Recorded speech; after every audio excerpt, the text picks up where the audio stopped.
S-chip. You were actually down in my neck of the woods in Cherry Hill not too long ago, talking about the boycott of the S-chip down on Capitol Hill. And I'm wondering if the impending burden that that's going to place on us might sort of ironically lead us more towards like universal health care here in New Jersey, kind of like they have in Massachusetts, for example. First of all, they haven't implemented their program in Massachusetts, and it is yet to be seen whether they can afford the program they've laid down. We have slightly different circumstances. What they've done in Massachusetts, and a lot of people are talking about, is mandating everyone to have health insurance like you do auto insurance. And then they're trying to provide subsidies to those businesses that don't have it, and it's yet to be seen whether they'll be able to afford it. I think the solution to universal health care is in Washington, not in the states. I think we need to make every effort to get as many people insured as possible. That's why we have been very aggressive in how we've gone out and searched for children who are left out. We have focused on children, seniors, and those that are disabled as the people who we have some financial capacity to be able to deal with. And we've emphasized that. The idea that we're backing away from insuring children is unconscionable. And given the bipartisan and overwhelming majorities in Congress, just doesn't happen to be 2/3 in one of the houses, to deal with an issue of how we insure moderate income or poor children is it's just flat out wrong. And I've been very outspoken on this in Washington, the National Governors Association, and I'm going to continue to. And frankly, it is one of the great disappointments since I've been in public life that we couldn't muster a group of people to deal with an issue like children's health in a way that's responsible, fiscally and otherwise. And I say fiscally because when kids don't have health insurance, they just go into the emergency room, and then the public has to pay for it anyway, and it's the most expensive place in the world to provide health care.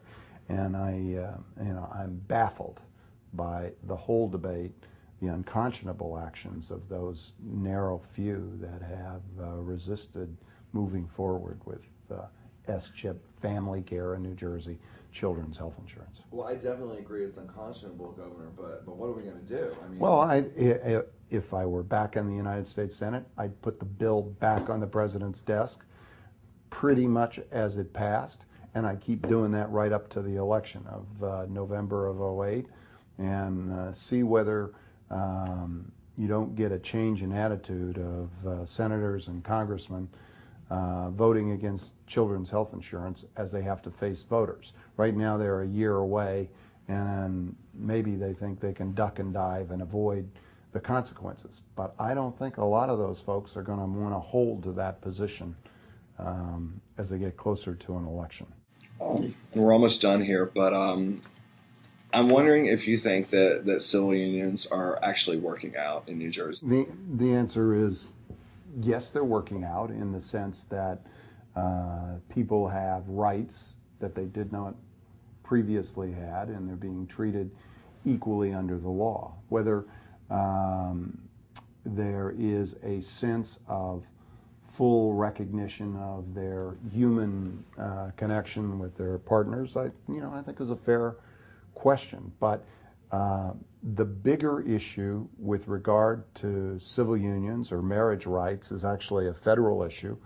And I've said very clearly that certainly I support civil unions, and I would be prepared to sign marriage equality legislation.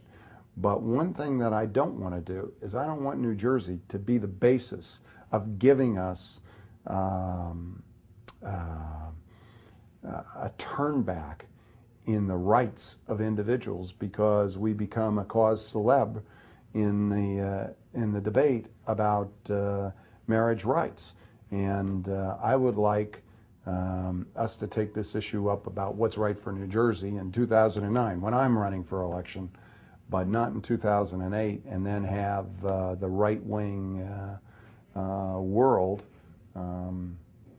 decide that this is going to be the issue, not the war in Iraq, not children's health care, not the civil rights of people who are being abused on a whole host of things, genocide to hate crimes to hate crimes on people's choice and views on how they live their lives.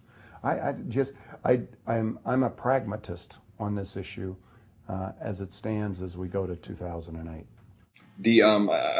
I'm sure that the gay people would just be a little bit concerned, like what would happen after you're not governor anymore, and maybe somebody not as open-minded as you who wasn't willing to write these letters to UPS and that sort of thing. I think that's fair. I think that's a fair concern. I would like to push on this, but I saw our president, George Bush, as soon as we passed the civil unions law, go into campaign mode all over the country in those places where the debate went from Iraq and healthcare to an issue that I don't think government really has any business being involved in, and used it as a wedge to divide the country. And what I don't want to do is see another 5,000 kids or 4,000 young men and women killed, and God knows how many Iraqis, because somebody uses a wedge issue, which I believe New Jersey will be able to address at a time frame when it doesn't allow for that kind of usage. This fight needs to be taken up in Washington in the long term.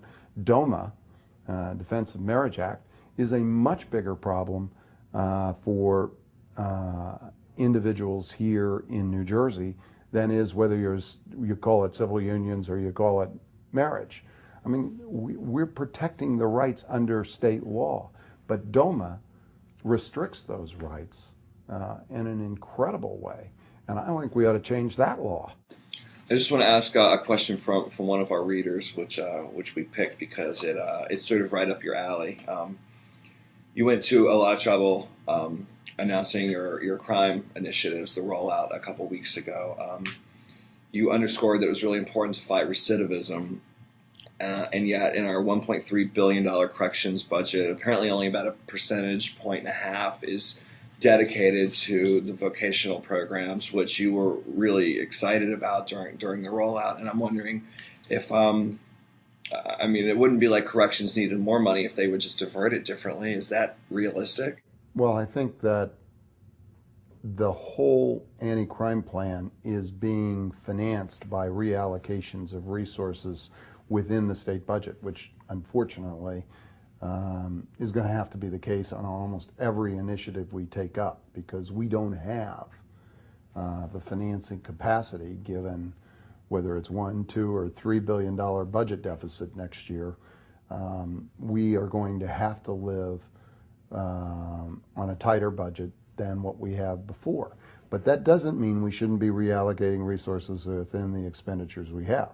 And I think the point I was trying to make is that 1.5% spent on vocational education is ridiculous. And the amount of money, I think it's actually about 5% of the budget spent on education broadly written. And I'm not sure of the quality of that to start with. And we need to truly revamp what our priorities are.